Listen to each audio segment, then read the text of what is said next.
Hello everyone, good morning, सुप्रभात, राधे राधे, जय श्री महाकाल। कभी ये गुलाब में इतने सुंदर फूल लगा करते थे, इतने बड़े बड़े हुआ करते थे, लेकिन अब बारिश के मौसम में पूरा का पूरा गुलाब इतना ज़्यादा बेकार हो गया कि पूछो मत। हालांकि हमने छटाई कटाई कर दी है, फिर से नए कलियाँ निकलेंगी। और सुबह की शुरुआत हो चुकी है भिंडी कटिंग के साथ। भिंडी को सबसे पहले उठ करके ही आँख मीचते ही फ्रिज से निकाला, इनको धुला और कपड़े से इनको पोछा ताकि इसमें पानी बिल्कुल ना रहे। बस कटिंग करेंगे और छौंक लगाएंगे। आज गजब भयो रामा, जुलुम भयो रे। हमने सब्जी बना दी पर बच्चे उठे नहीं। जैसे ही सुबह होती है ना, उठती हूँ, दरवाज़ा खोल देती हूँ, खिड़कियाँ खोल देती हूँ और मौसम पूरा मतलब कमरा ठंडा हो जाता है। फिर तो बच्चों की पूछो मत, इतनी नींद आती है बच्चों को, फिर वो जगते ही नहीं सुबह स्कूल जाने के लिए। और गौरी का नाटक हर रोज़ चालू होता है, इतनी बात करती है, दिमाग खाए रहती है सुबह से लेकर शाम तक।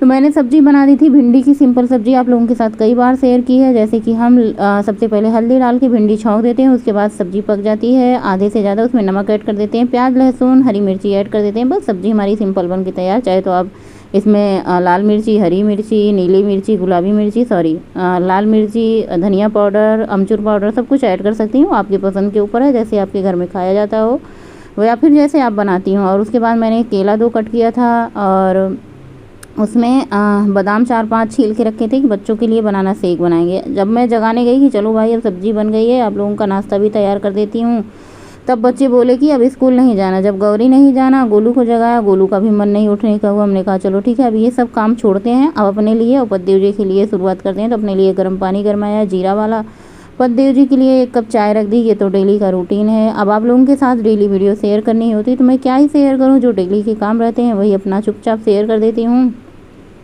और रोज़ डेली वही काम होते हैं जो रोज़ होते हैं, जैसे खाना, नहाना, चाय पीना, बनाना, झाड़ू पोछा, बर्तन, बच्चों का टिफ़िन, यही सब होता है रोज़। और रोज़ ये काम कभी नहीं ख़त्म होंगे, जब तक ज़िंदगी चलती रहेगी तब तक ये काम ख़त्म नहीं होंगे। हाँ, हालांकि बच्चे बड़े हो जाएंगे, उनका टिफ़िन जाना बंद हो जाएगा, लेकिन ये कुकिंग वाला, झाड़ू पोछा, घर गृहस्थी वाला काम गृहस्थ जीवन में आकर कभी ख़त्म होने का नाम नहीं लेगा। आज पानी बहुत ज़्यादा गर्म हो गया था, मैं सिप सिप करके पी रही थी पानी। अच्छा, बहुत सारे लोग कहते हैं सिप सिप करके पानी कैसे पिया जाए। भाई आप आराम से जैसे चाय पीते हो सिप सिप करके, वैसे आराम से पियो पानी, आराम से खाना भी खाओ। कोई भी चीज़ खाओ तो हड़बड़ी में मत खाओ, अपना आराम से टाइम लेके खाओ। और इतनी ज़्यादा गर्मी है, इतनी ज़्यादा गर्मी है कि दादी नानी सब याद दिला दे रही हैं। और ख़ास करके ये बरसात का मौसम में जो उमस वाली गर्मी होती है ना, इसमें तो घमौरियाँ हो जाती हैं ऐसे लाल लाल। ऐसा नहीं है कि मैं कोई काम करूँ और खुजली ना करती रहूँ, कभी सर में खुजली होती रही, कभी फेस में खुजली होती रहती है। इतनी ज़्यादा गर्मी है, झाड़ू लगाने में पूरा दादी नानी सब याद आ जाती हैं। घर छोटा सा है लेकिन फिर भी झाड़ू लगाने में घंटों तो लग ही जाते हैं। सारे सामान हटा हटा के कोने अतरे से बढ़िया से झाड़ू लगाओ ना। अब ऐसे अगर फार्मेलिटी करनी हो तो भाई आप बाहर से ऊपर से लगा के निकालो, लेकिन मेरा क्या होता है ना, मैं तख्त के नीचे बचे झाड़ू अच्छे से कोने कोने मार के पूरा कूड़ा करकट इकट्ठा करती हूँ, तो इसलिए मुझे ज़्यादा टाइम लग जाता है। मेज़ उठा के पहले उसको साफ़ करके फिर ऊपर रख देती हूँ, उसके बाद फिर नीचे रख देती हूँ। ये मेज़ यहाँ पे रहती है पानी चाय वगैरह रखने के लिए, आसान होता। नहीं तो क्या होता ना, बच्चे बिस्तर पे लेके बैठ जाते हैं तो मुझे बहुत डर लगता है कहीं बिस्तर पे गिर जाए तो फिर दोगुना काम बढ़ जाता है। इसलिए मेज़ रखी होती है, वहाँ पर रख दो आराम से तो ठीक रहता है। उसके बाद मैं नहीं बोला भाई अब मुझे स्नान को जाना है, अगर आप लोग उठ जाते हो तो मैं नाश्ता दे देती हूँ, नहीं तो आप लोगों को 9, साढ़े 9, 10 बजे फिर नाश्ता मिलेगा। फिर चिल्लाना नहीं कि भूख लगी है भूख लगी है। फिर बच्चे उठ गए और मैंने इन लोगों का बनाना जो कट करके रखा था वही शेक बना दिया। ये लोग पी लेंगे आराम से, इससे पेट भी भर जाता है। थोड़ा सा इन लोगों को मतलब होता है ना, ताजगी सी आ जाती है, ठंडक सी आ जाती है गर्मी के मौसम में। और गोलू अपना लेके गए हैं, गौरी का जब मन होगा वो तो मनमानी घर जानी एकदम से कर दी है, अति कर दी है। कभी कभी होता है ना एकदम से अति हो जाती है तो बहुत ही ज़्यादा गुस्सा लगता है। मैंने सोचा चलो एक्सरसाइज भी कर लेते हैं, जब इतनी देर नहीं थके किसी के लिए तो अपने लिए क्यों थक जाए। देखिए जब शरीर का पसीना निकलता है ना तभी तक आप सुंदर रहते हैं, ऐसा कहते हैं सभी लोग। जब शरीर का पसीना नहीं निकलता है तो उस शरीर की सुंदरता ख़त्म हो जाती है, ऐसा मेरा मानना है कि बिल्कुल सही बात है। पहले मेरे चेहरे पे, स्किन पे इतने ज़्यादा ब्लैक ब्लैक स्पॉट, दाग धब्बे, दुनिया भर के दाने दूनी, बहुत कुछ निकलते थे। हालांकि मैंने इसका इलाज भी कराया है, लेकिन अब मैं 1 रुपए का एक चीज़ का इलाज किसी चीज़ का नहीं कराती हूँ, खुद ही घर पे मेंटेन इट फिट, चाहे फेस हो, चाहे हाथ हो, चाहे पैर हो, सबकी देखभाल मैं खुद ही कर लेती हूँ। और एक्सरसाइज थोड़ा बहुत आपको 15 मिनट 20 मिनट, मेरा एक्सरसाइज तो बहुत ज़्यादा ही हो जाता है, कभी कभार आधा घंटा 40 मिनट हो जाता है, क्योंकि मैं फुल बॉडी करती हूँ। कुछ एक्सरसाइज मैं बैठ के करती हूँ, कुछ चक्री वाला करती हूँ, या फिर कुछ हैंड के लिए करती हूँ, या कुछ चेस्ट के लिए करती हूँ, कुछ फेस के लिए करती हूँ, कुछ गले के लिए करती हूँ। कुल मिला के मुझे 40-45 मिनट लग जाते हैं। कभी मेरे पास नहीं टाइम रहता तो वो बात अलग है, नहीं भी करती हूँ। ऐसा नहीं कि ज़रूरी है कि मैं करूँ ही करूँ, अगर अपने लिए टाइम मिल जाता है तो बहुत अच्छी बात है। ये सारी एक्सरसाइज चेस्ट के लिए हैं और सारे एक्सरसाइज को मैं कम से कम 20 बार 25 बार करती हूँ। हालांकि मैं आप लोगों के साथ थोड़ा थोड़ा ही शेयर करती हूँ, कितना शेयर करूँ, क्या क्या शेयर करूँ, बहुत ही बड़ी लंबी वीडियो हो जाती है, लेकिन फिर भी मेरी पूरी कोशिश रहती है मैं आप लोगों के साथ शेयर करूँ। इस एक्सरसाइज में सबसे पहले अपने हैंड को पीछे की तरफ पुश करना है। ज़्यादा मतलब दुखता है, ऐसा होता है, दर्द होता है, पेन होता है, पूरी बॉडी की एक्सरसाइज आप ऐसे स्ट्रेचिंग करें। एक बार आपको सुबह ना पसीना निकालना, चाहे आप दौड़ के निकालें, चाहे रस्सी कूद के निकालें, चाहे साइकिलिंग करके, चाहे डांस करके, तो आप देखेंगे धीरे धीरे आपके स्किन में, चेहरे में और अपने पूरे फुल बॉडी में देखेंगे आप कितना चेंजेस आएगा, बदलाव आएगा। आप दिन प्रतिदिन ग्लो करने लगेंगे, मतलब स्किन ग्लोइंग हो जाएगी, आप फिट और पतले हो जाएंगे, आपकी बीमारियां सारी दूर भाग जाएंगी। बस आप करके देखिए। मेरे पास इतनी सारी, मतलब मेरे शरीर में इतनी सारी बीमारियां थी, सारी की सारी बीमारियां दूर हो गई। मैं किसी की दवा मतलब अब सर दर्द की दवा भी नहीं लेती हूँ। मुझे 1-1.5 साल से नाश्ते में हमने लिया है ढेर सारा मूंग, चना, किशमिश, बादाम, इन सबको मिक्स करके लिया है। ज़्यादा नहीं लिया, ज़्यादा खा लूँगी तो भी मुझे नींद आने लगेगी, इसलिए मैं हल्का ही लेती हूँ, क्योंकि अभी सुबह के टाइम बहुत सारे काम करने हैं और घर के कुकिंग का, और बच्चे हैं यहाँ तो बच्चे बस चलती रहती है अपना। मैं स्नान कर ली हूँ, पतिदेव जी स्नान को गए हैं और बाकी धीरे धीरे सब लोग एक एक करके स्नान करेंगे। ये काश्मीरी राजमा, एक राजमा आता है सफ़ेद वाला, वो राजमा ज़्यादा जल्दी पक जाता है। ये राजमा पकता नहीं है, बहुत ही ज़्यादा देर इसको पकाना पड़ता है। इसमें आप बेकिंग सोडा डाल दें तो जल्दी पक जाएगा। इसमें मैंने थोड़ा सा नमक ऐड कर दिया है ताकि जल्दी ये गले, और इसमें लगाएंगे 3 सीटी। 3 सीटी लगाने के बाद इसको 5 से 10 मिनट तक धीमी धीमी आंच पे पकने देते हैं, क्योंकि ये जल्दी पकता नहीं है। मैंने कई बार इसको बनाया। उसके बाद मैंने कढ़ाई चढ़ाई है, इसमें 2 बड़े चम्मच सरसों के तेल डाले हैं और इसमें ऐड कर दिया लहसुन, प्याज, अदरक, हरी मिर्ची, और थोड़ा सा इसमें 3-4 लौंग, 3-4 इसमें काली मिर्च, थोड़ा सा जीरा इसमें ऐड करके इसको ब्राउन होने तक भूनेंगे। इसको ब्राउन प्याज जैसे होती है ना ब्राउन, उस तरीके से भूनना है। कभी कभी हम मसाले जो बनाते हैं तो उसमें बहुत ज़्यादा नहीं पकाते हैं, लेकिन आज ये प्याज को खूब ब्राउन करके भूनना है। उसके बाद इसमें ऐड कर देना है 2 टमाटर। वैसे जो छोले बनाते हैं या फिर राजमा बनाते हैं उसमें टमाटर की क्वांटिटी ज़्यादा होती है। अच्छा, बच्चों की डिमांड आई मम्मी बड़े वाले चावल बना दो। मैंने कहा चलो ठीक है, ये बहुत दिन से रखा हुआ था, इसमें मैंने देखा भी नहीं कीड़े कूड़े पड़ रहे हैं कि नहीं, गर्मी के पहले के ही थे और चावल बिल्कुल साफ़ था। मैंने सोच रही थी कहीं घुन ना, कहीं कीड़े ना पड़ गए हों, लेकिन हमने सोचा कि चलो देख लेते हैं बनाने से पहले अच्छे से। कभी मतलब बहुत दिन का रखा हुआ होता है ना, और जिस चीज़ में बार बार हाथ लगाते रहो तो वो मतलब दिखता रहता है इसमें साफ़ है, क्लीन है, लेकिन जिसमें बहुत दिन हो जाए उसको ना देखो तो उसमें होता है चलो भाई इसको बनाने से पहले एक बार चेक कर लेते हैं। इसके बाद हमारा जो मसाला था वो ठंडा हो चुका था अच्छे से, मैंने उसको पीस लिया है मिक्सी के जार में और बस कढ़ाई चढ़ाई, इसमें डाला कसूरी मेथी, तेज़पत्ता, बड़ी इलायची और थोड़ा सा जीरा का तड़का दिया। तड़का को अच्छे से पक जाने देंगे। उसके बाद जो मसाला हमने पीस करके रखा है उसको ऐड कर देंगे और मसाला ऐड करने के बाद इसको अच्छे से भूनेंगे। भुना हुआ तो है ही मसाला, लेकिन इसको थोड़ी देर के लिए भूनेंगे। इसके बाद यहाँ पे जो मसाला मतलब इसका पेस्ट बना के रखा था, इसमें थोड़ा सा सब्जी मसाला, थोड़ा सा किचन किंग, थोड़ा सा राजमा मसाला और थोड़ा सा चाट मसाला ऐड किया है ताकि थोड़ा सा चटपटा बने हमारा राजमा।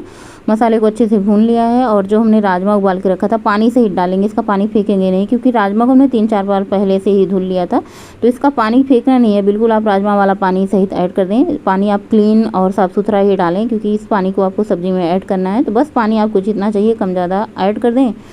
और देखिए कसूरी मेथी कितनी अच्छे से ऊपर तैर रही है। स्वाद के अनुसार नमक डाल दें, बस ज़्यादा नहीं पकाना, थोड़ी देर आप 5-10 मिनट इसको पकाएं। और इधर हमने कुकर चढ़ाया है, इसमें डालेंगे एक छोटा चम्मच देसी घी का और इसमें डाल देंगे जीरा वाला चावल बना रहे हैं, जीरा राइस कहते हैं बच्चों को।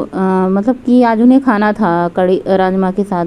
कई दिन से कह रहे थे बड़े वाले चावल बनाओ, लेकिन ऐसा कोई कॉम्बिनेशन हो नहीं देता। छोला तो कई बार बनाया, लेकिन चावल बनाते नहीं थे। ऊपर से उतारो, फिर बीनो, फिर देखो, फिर डालो। आजकल आलस की, मुझे भी बहुत ज़्यादा आलसी पना आ चुका है जब से मैं आई हूँ गांव से लौट के ना। ऐसे होता है बस काम ख़त्म करो और सोने चल दो भैया। पता नहीं कि कैसी आदत बन गई है आजकल, तो बहुत ज़्यादा नींद आ रही है। ऐसे कोई काम करते रहो ना, लेकिन नींद आने लगती है। तो बस चावल हमने सीटी बंद कर दी। और हमारा राजमा पक चुका था। इसमें मैंने थोड़े से फ्रेश अदरक के लच्छे और थोड़ी सी हरी मिर्ची ऐड कर दी है। वैसे भी बहुत ज़्यादा पानी पानी दिख रहा है ना, थोड़े से राजमे को क्या करते हैं ना, इसमें सब्जी में मैश कर देती हूँ तो गाढ़ा हो जाएगा। देखिए इसकी ग्रेवी गाढ़ी हो चुकी है। ऊपर से धनिया की पत्ती ऐड कर दी है। गैस को बंद कर दिया है। अब ये थोड़ी देर में गाढ़ा होगा। मैंने सोचा चलो आलू डाल देते हैं, लेकिन मैंने सोचा कि आलू नहीं डालते हैं, हर चीज़ में तो आलू डालते हैं, चलो आज राजमा में आलू नहीं ऐड कर देते हैं। तो बस हरी धनिया की पत्ती ऊपर से डाल दी है। थोड़े से लच्छे अदरक के, थोड़ी सी हरी मिर्ची के ऐड कर दिए। राजमा बन चुका है, चावल भी बन चुका है। आटा गूँथ के मैंने सुबह ही रखा था। अब बस उसकी रोटियां बना देंगे। 11 बज रहे थे, मुझे थोड़ी थोड़ी भूख लग रही थी और ये गोलू ने सलाद बनाया था अपने लिए खाने के लिए, तो मैंने सोचा चलो थोड़ा सा सलाद हम भी ले लेते हैं, खा लेते हैं, अभी भूख लगी है, तब तक थोड़ी राहत हो जाएगी। आज मैं खाने में दही, राजमा, थोड़ी सी भिंडी की सब्ज़ी, 2 रोटी, थोड़ा सा चावल भी ले लिया है। और आज मैंने अपने लिए अलग से रोटी नहीं बनाई है। मैंने उसका आटा मंगाया है, ज्वार का भी आटा मंगाया है और गेहूँ जौ का भी आटा मंगाया है, क्योंकि आजकल ना मैं सिर्फ़ और सिर्फ मक्की का बेसन का आटा खा रही थी। मैंने सोचा चलो थोड़ा सा बदल देते हैं, चेंज कर देते हैं, थोड़ा सा खाने का भी स्वाद बदल जाएगा। होता क्या है ना, मुझे अकेले खाना होता है तो मैं इतना सारा मंगा के करती क्या हूँ, कभी कभार बना लेती हूँ, कभी कभार आलस आ जाती है तो आटा रखा का रखा रह जाता है। इसलिए मैंने थोड़ा थोड़ा ही मंगाया, मतलब 1-1 किलो मंगाया है, क्योंकि मेरे घर में और कोई बिल्कुल नहीं पसंद करता इन सब चीज़ों को मेरे अलावा। और शाम के वक्त सबके लिए चाय वाय बनाई। आज 4 बजे ही चाय बना दी थी। उसके बाद टहलने निकल चुकी है। सुबह कंघा किया था, शाम के टाइम कंघा नहीं किया है, क्योंकि गर्मी इतनी ज़्यादा थी। आलस तो मुझे लग ही रहा है, ये बताने की कोई ज़रूरत नहीं है। बस काम चलता रहे इसी तरीके से। वक्त से आने के बाद फिर डिनर की तैयारी करने लग जाते हैं, दूध गर्म करने लग जाते हैं। Hello everyone, good night. अभी बज रहे हैं रात के 10, घड़ी बजा रहे हैं 10 और वक्त हो चला है सोने का। मैंने सोचा सोने से पहले आप लोगों से विदा ले लेते हैं आज के ब्लॉग में। आज पूरा दिन बीत चुका, आप लोगों से बातें नहीं हुई। शाम का वक्त हो चुका है, सॉरी रात का वक्त हो चुका है। सबने डिनर कर लिया है, सारे काम भी हो चुके हैं और सब सोने जाने की तैयारी में थे। मैं भी जाने की तैयारी में थी, लेकिन मुझे याद आया कि आज आप लोगों से बातें भी नहीं की, ब्लॉग का एंड भी नहीं किया, शाम की कुछ शूटिंग भी नहीं की, क्योंकि जब सब लोग घर पे रहते हैं ना तो फिर कोई काम होता नहीं है मुझसे। और खास करके ये गोरखपुर की बात है कि जब इतने कम लोग हैं तो फिर ब्लॉग बनाने का मन नहीं है। तो ब्लॉग तभी होता है जब एकांत होता है, अकेले होते हैं, सिर्फ और सिर्फ ब्लॉग में मगन होते हैं। लेकिन जब सब परिवार घर पे होते हैं तो सारा ध्यान परिवार में हो जाता है। और रात के टाइम बस सूखी सब्जी बनी थी, रोटी बनी थी, सलाद बना था, ज़्यादा कुछ बना नहीं था। और वो भी मैंने स्प्राउट खा लिया है ना, इतना ज़्यादा कि मतलब पेट में जगह नहीं है। स्प्राउट थोड़ा सा खाओ तो उससे पेट भर जाता है, ज़्यादा भरा भरा रहता है। खीरा डाल के चुकंदर बोले थे, चुकंदर नहीं लाए। आजकल मुझे नशा हो रखा है और इतना ज़्यादा नशा हो रखा है कि क्या ही बताएं। मतलब दिन में भी हो जाता है, रात में भी हो जाता है नशा। और ये नशा किस चीज़ का है आप लोगों को पता है? आप लोग सोचेंगे वैसे सभी लोग इस चीज़ का नशा करते हैं भाई। जिसको ज़्यादा हो जाए उसके लिए भी दिक्कत, जिसको ना हो उसके लिए भी दिक्कत। और ये नशा है नींद का नशा। आजकल दिन में भी सो रहे हैं, रात को भी सो जाते हैं, सुबह उठने का मन नहीं होता, आलस आलस लगता है। पहले 4 बजे उठ जाते थे, आजकल 5 सवा 5 बजे उठ जा रहे हैं। पहले मेरा 4 बजे फिक्स होता था, लेकिन एक बार 4 बजे उठ जाते हैं तो फिर से दोबारा सो जाते हैं आलस आलस में। फिर बच्चे आज स्कूल भी नहीं गए थे, उन लोगों का भी मन नहीं था। लेकिन हालांकि मैं गई थी, टिफिन तैयार कर दिया था, सब्जी सिर्फ रोटी बनाने को रह गई थी। लेकिन बच्चों ने बोला नहीं जाना है, तो फिर हम क्या ही कर सकते हैं। तो बस ऐसे काम चल रहा है। अच्छा होता क्या है ना कि हम वहाँ गर्मी की छुट्टी में गए थे, तो वहाँ में क्या है ना कि सब लोगों को खाना खा के दोपहर में सबको आराम करने की आदत है। 2-2 घंटे 3-3 घंटे सब लोग आराम करते थे। अब मुझे भी वही आदत लग चुकी है, खाना खाने के बाद ऐसे ना सोऊं ना तभी आंखें बंद होने लगती हैं, नींद आने लगती है। मुझे मजबूरी में सोना पड़ता है, मतलब ऐसे आंखें बंद होती चली जाती हैं, कोई काम नहीं होता तो ये होता चलो थोड़ी देर आराम कर लेते हैं, फिर जो है काम करते हैं। अब नींद के आगे किसका जोर चलता है भाई। अब ये नशा ऐसा है ना कि कुछ कहने लायक नहीं है। जिसको आए उसके लिए भी अच्छा है और जिसके ना आए उसके लिए तो समझ लो कि मतलब कितना ज़्यादा है कि मांगने से भी नहीं मिलता कि यार नींद आ जाए। कभी कभार ऐसा होता है ना कि आंखें बंद करके लेटे रहो फिर भी नींद नहीं आती है। लेकिन अगर जब नींद आ जाती है ना तो फिर आंखें खुली रहें तो भी बंद करना पड़ता है। अच्छा मुझे नींद आ जाती है, मैं सारा काम साइड में रख के सो जाती हूँ। और बस आज के ब्लॉग में यहीं पे आप लोगों से विदा लेंगे, मिलेंगे नए ब्लॉग में। तब तक के लिए बाय, गुड नाइट, शुभ रात्रि, थैंक्स फॉर वॉचिंग। आप लोग स्वस्थ रहें, मस्त रहें, हमेशा हंसते मुस्कुराते गाते गुनगुनाते रहें। महाकाल की कृपा आप पर हमेशा बनी रहे, ऐसी मेरी मनोकामनाएं आप सभी के लिए। जो लोग हमारा ब्लॉग देखते हैं उनके लिए भी और जो लोग नहीं देखते हैं उनके लिए भी। सर्वे भवन्तु सुखिनः, सर्वे सन्तु निरामया, सभी सुखी रहें, सभी निरोगी रहें, ऐसी मेरी शुभकामनाएं हैं आप सभी के लिए। और वीडियो अच्छा लगे तो आप लोग लाइक कर देना, चैनल पे नए हो तो सब्सक्राइब कर लेना। हिंदी में भी बोलना ज़रूरी होता है ना, क्योंकि सारे ब्लॉग तो हिंदी में रहते हैं तो हिंदी में बोलना ज़रूरी है। जल्दी जल्दी सब्सक्राइब करके आप लोग 10,000 तक पहुँच जाइए फटाफट से। मुझे भी अच्छा लगे, थोड़ा सा काम करने में आनंद आए कि देखिए बढ़ती हुई खेती, बढ़ती हुई फल फूल से लदी हुई डालियाँ देख के किसान खुश होता है। वैसे हम भी खुश हो जाते हैं, आप लोग आते हैं, कमेंट करते हैं, लाइक करते हैं, सब्सक्राइब करते हैं, तो खुशी तो होती है कहीं ना कहीं, मुझे बहुत ज़्यादा खुशी होती है।